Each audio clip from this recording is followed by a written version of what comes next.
سلام دوستان، امروز میخوام آموزش تعویض بش‌های دو شاخ عقب رو آموزش بدم. لطفا تا آخر ویدیو با ما همراه باشید و لایک و کامنت و سابسکرایب هم یادتون نره. بعد از باز کردن کمک ها پیچای قالباق زنجیر رو هم باز کنید. همه پیچ مهره هایی که به دو شاخ عقب وصله رو باز کنید تا دو شاخ آزاد شه.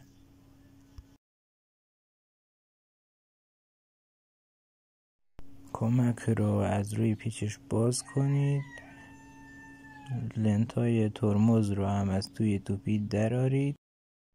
دو شاخ رو از موتور جدا کنید و روی یه زمین محکم بذارید که وقتی ضربه میزنید زمین خراب نشه.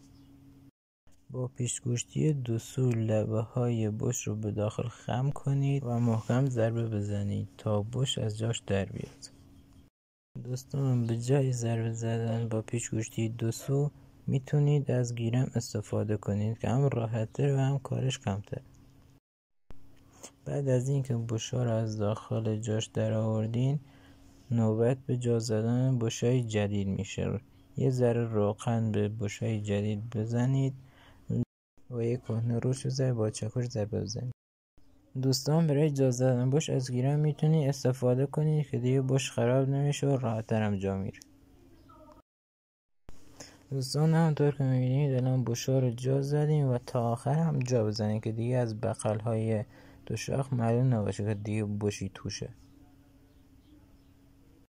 الان دو شاخ رو جا زنید، پیچش رو سفت کنید، پیچای کمک رو هم سفت ببندید، پیچ چرخ رو هم ببندید، ترمز رو هم سفت کنید.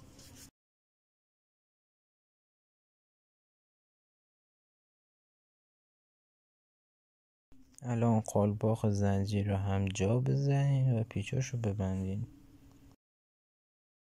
دوستان، دقت کنید که اهرم ترمز عقب خیلی زیاد جلو نره، خیلی زیاد عقب نباشه.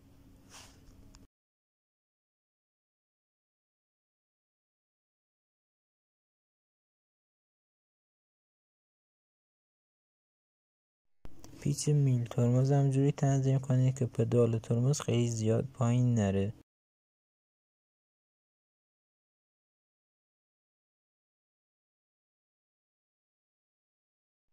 بعد از سفت کردن پیچ ترمز، چرخ رو یه دور بچرخونید و مطمئن باشید که چرخ درگیر نیست. اگه درگیر بود پیچ ترمز رو شل. بعد از سفت کردن ترمز مطمئن باشید که استوپشن ترمز خیلی زیاد و نرش پایین نره.